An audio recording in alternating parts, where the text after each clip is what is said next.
the rope beneath McGregor's raw hands, a burning line against the frigid, relentless assault of the floodwaters. He leaned into the current, a solitary figure in a soaked camo hoodie, every muscle screaming as he dragged a heavy, life-saving line. Ahead, tossed on the churning brown torrent that had obliterated Willow Creek Lane, an antique sofa served as a precarious raft. Clinging to it, her knuckles bone-white, was 82-year-old Elodie Dubois, terror etched on her face. This was Bayou Seraphine, Louisiana, swallowed by a hurricane's fury. Mac was her only hope. He was a soaked hero battling hellish conditions to reach her, but what she did afterwards, inspired by his courage, was an act of selfless love so profound, it would break your heart with its sheer, astonishing beauty. Ethan Mac McGregor was a man who preferred the quiet hum of electricity to the clamor of attention, a lineman for Bayou Power and Light. His days were spent high above the Louisiana landscape, mending the veins and arteries of the community. But beneath that calm, capable exterior lay the honed discipline of a former Army Ranger. 3 tours in harsh, unforgiving terrains had etched lines of experience around his eyes and a certain watchfulness in his gaze. He'd learned about ropes in those faraway mountains and deserts, ropes that meant life or death, ropes that demanded unwavering trust. He'd also learned about the hollow ache of loss, a particular mission that ended with not everyone coming home. That memory was a stone in his gut, a quiet catalyst of the fierce protectiveness he felt for the vulnerable, a shadow he constantly worked to keep at bay by fixing what was broken, by serving his community in peace. Bayou Seraphine, with its cypress swamps and tight-knit spirit, was his chosen sanctuary. Among its most cherished residents was Mrs. Elodie Dubois. 82 years young, she possessed a spirit as vibrant as the prize-winning peace roses that usually adorned her small clapboard house near Willow Creek. Widowed for 2 decades, Arthur, her late husband and a Korean War veteran, had built that home with his own hands. It was filled with memories, with the scent of her famous pecan pies, and with resilience that had seen her through countless storms, both literal and metaphorical. This old house has seen worse, she'd often declare with a stubborn tilt of her chin. Fiercely independent, deeply rooted in the bayou soil, she was a keeper of stories, a pillar of the church, and a woman whose quiet acts of kindness were woven into the fabric of the town. Mac knew her from afar, respecting her tenacity, the spark in her eyes that reminded him of the strongest souls he'd ever met. The first whispers of Hurricane Ida were ominous. Then the whispers became shouts, then a full-throated roar as the storm slammed into the coast. Mac, off duty, felt the familiar shift within him, the ranger's heightened awareness kicking in. He helped neighbors secure their homes, his movements economical, precise. The rain began a drizzle, then a downpour, then a torrential onslaught that seemed endless. The bayous, the lifeblood of the region, began to swell with terrifying speed. Then came the catastrophic news. Crackling over the emergency scanner, Mac kept tuned in his small, sturdy house. A levee upriver had breached. A wall of water was coming. Mandatory evacuation for all low-lying areas. Seek higher ground immediately. This is not a drill. The urgency in the dispatcher's voice was chilling. Mac's first thought was of Mrs. Dubois. Her little house, her roses, right in the path of predicted surge. He tried her landline dead. His stomach tightened. Had her stubborn independence kept her there too long? He pictured her, alone, the waters rising. The stone in his gut grew heavier, colder. Not again. Not on my watch. Official rescue teams would be overwhelmed, stretched to their breaking point. There was no time to wait. His training, his past, his very essence propelled him into action. From the garage, he grabbed his essentials, a coil of heavy-duty nylon lineman's rope, strong enough to winch a truck, his old, faded military-issue life vest, a high-powered waterproof flashlight, sturdy work gloves. Each item was a familiar tool, a promise of capability. His truck fought through streets already turning into shallow rivers, the wind a malevolent force. He pushed it as far as he dared, until Willow Creek Lane became an impassable, churning lake. He parked on the highest piece of ground he could find, took a deep breath of the storm-thick air, and plunged into the maelstrom. The water was a shock, cold, and far more powerful than it looked. It surged around his knees, then his thighs, then his chest, each wave trying to rip his feet from under him. Debris, branches, pieces of shattered homes, the unseen refuse of town being torn apart, bumped and scraped against him. He leaned into the current, head down, eyes scanning, dragging the heavy rope that was now his mission. The roar of the flood was deafening, a symphony of destruction. He fought his way towards where Mrs. Dubois's house should be. It was an agonizing, brutal journey. What was once a familiar street was now a treacherous, alien landscape. He used the tops of submerged trees as waypoints, his ranger training kicking in. Read the currents, spot the hazards, conserve energy where possible, but never, ever quit. Then, through the gray curtain of rain, he saw it, or what remained of it. Mrs. Dubois's house was an island in a raging brown sea, water clawing at its windows. His heart leaped with a sickening thud. Was he too late? No. There, a splash of faded floral against the murky water. The antique Victorian sofa, her husband Arthur's favorite, impossibly afloat, snagged on some submerged wreckage near where the porch used to be, and clinging to it, her silver hair plastered to her skull, was Elodie. Her face was a mask of utter terror. But even from this distance, Mac could see the faint, stubborn set of her jaw. She was fighting. Mrs. Dubois. Mac roared, his voice strained, barely audible above the storm. "Hang on. I'm coming for you." He wasn't sure she heard, but he saw her head turn, her eyes, wide and desperate, lock onto his. That connection, however fleeting, fueled him. The current near the house was a vortex, pulling and swirling with terrifying force. He had to anchor himself and the rope. He spotted a massive, ancient live oak on a slight rise, its lower branches dipping into the flood, but its trunk solid as bedrock. A potential sanctuary. That was his target. He fought his way to it, the water now a relentless, punishing enemy. Securing one end of the rope around the oak's girth with knots designed to hold under extreme stress felt like the first small victory in a monumental battle. Now, for the terrifying part, getting the other end of the rope to Mrs. Dubois. The sofa was listing badly. Any larger piece of debris, any stronger surge, could rip it free and send her into the main, deadly torrent. He coiled the lighter throw line. "Mrs. Dubois, catch this," he yelled. His first throw was snatched by the wind. His second fell short, consumed by the greedy current. Time was a luxury he didn't have. He could see the water lapping higher on the sofa, her small frame shrinking against the vastness of the flood. He made a decision. The only way. He resecured the main rope around his own waist, leaving enough slack, and plunged back into the most violent part of the current, aiming directly for her. The water slammed into him, a solid, liquid wall trying to drive him under, to tear the very breath from his lungs.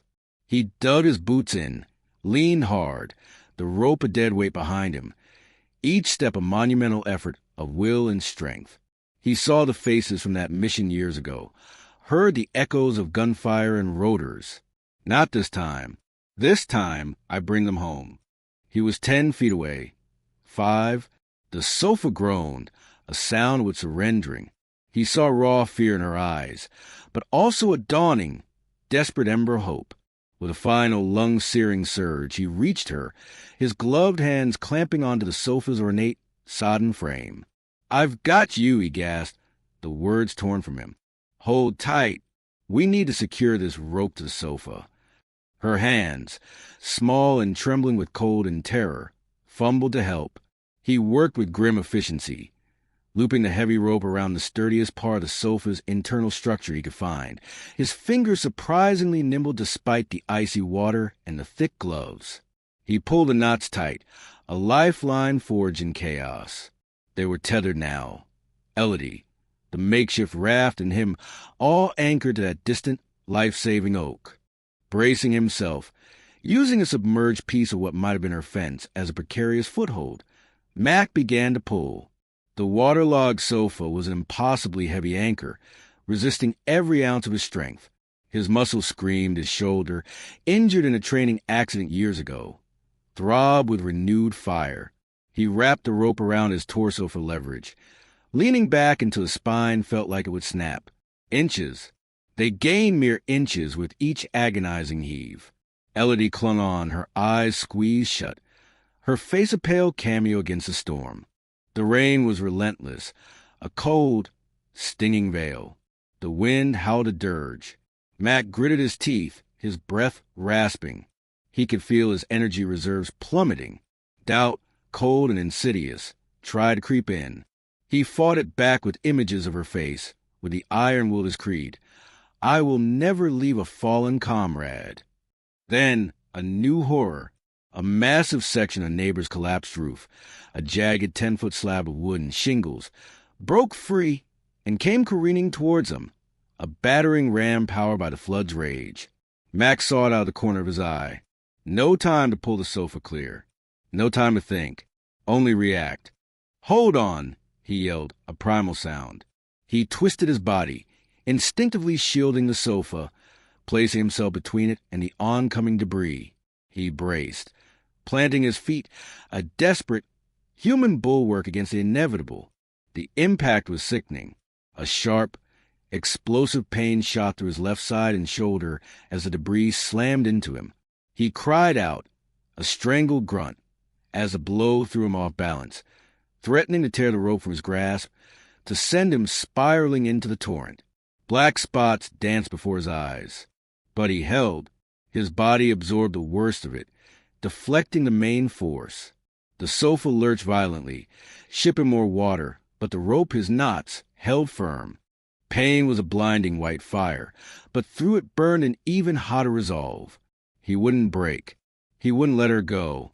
He dug deeper than he knew he could, into some primal wellspring of ranger grit.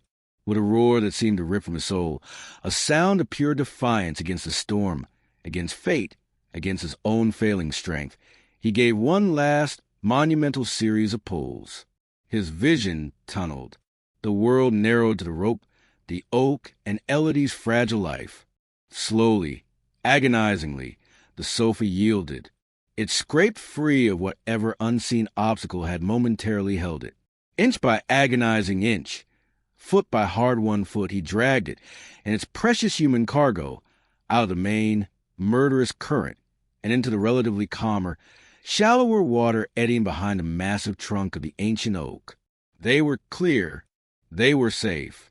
For a long moment, Mac could only sag against a tree, gasping for air, his body trembling uncontrollably with exhaustion and the violent aftermath of adrenaline. The rope fell slack in his bleeding hands. Pain radiated from his shoulder and ribs, sharp and insistent. He was soaked, freezing, battered. But as he looked at Mrs. Dubois, helping her from the treacherous sofa onto the muddy, but blessedly solid ground, a profound wave of relief washed over him, so potent it nearly buckled his knees. She collapsed against him, not with feisty independence, but with the utter vulnerability of a soul pulled back from a brink. Her small frame shook with shuddering sobs. "You saved me, Ethan," she whispered, her voice hoarse.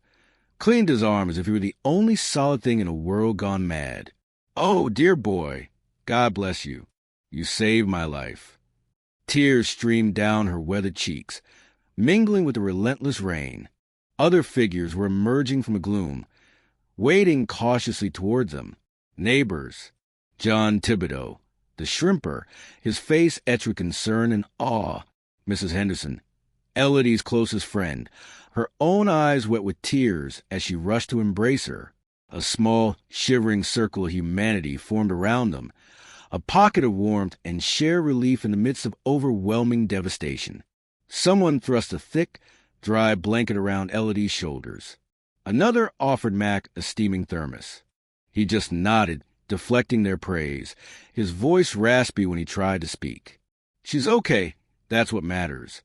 He watched as they fussed over Elodie, their gentle hands and comforting voices a balm. The raw terror in her eyes was slowly being replaced by exhaustion and overwhelming, dawning gratitude. He saw the flashing lights of a volunteer fire truck slowly making its way down the flooded track, a beacon of official help arriving. As the focus shifted to getting Mrs. Dubois to warmth and medical attention, Mac, true to his nature, began to slip away. He had done what he came to do. The stone in his gut, the one he'd carried for so many years, felt lighter, not gone, perhaps, but no longer so heavy. He didn't need accolades. The sight of Elodie alive, surrounded by caring faces, was his reward. That, and the quiet echo of his ranger creed fulfilled. In the weeks that followed, Bayou Seraphine began the long, arduous task of healing. The floodwaters receded, leaving behind a scar of mud, debris, and shattered lives.